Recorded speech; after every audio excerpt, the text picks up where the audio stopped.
In this video, I'm going to show you how to use X-Ray in Helium 10. Now, the first thing you want to do, of course, is you will have to create your Helium 10 account, and then you're going to have to actually install this Helium 10 extension. If you don't know how to do this, just go ahead. I have a video on my channel. Go ahead and watch that, and you'll be able to install this extension for yourself.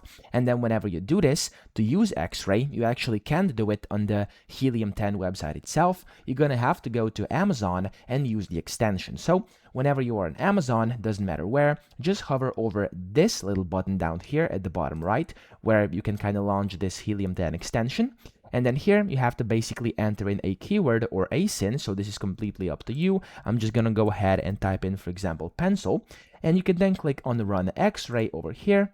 And then X-Ray is going to run. It's going to basically show you everything, and then there we go. That's pretty much that, okay? So you just have to wait for this to load over here, and then it's going to show you a bunch of different things up here at the very top, as well as different things above the results over here, as you can see. So this actually is what makes Helium 10 X-Ray so convenient. You can just use it on Amazon.com directly. Now, that's pretty much it. I hope this video helped you out. If it did, please subscribe to the channel and help me out as well.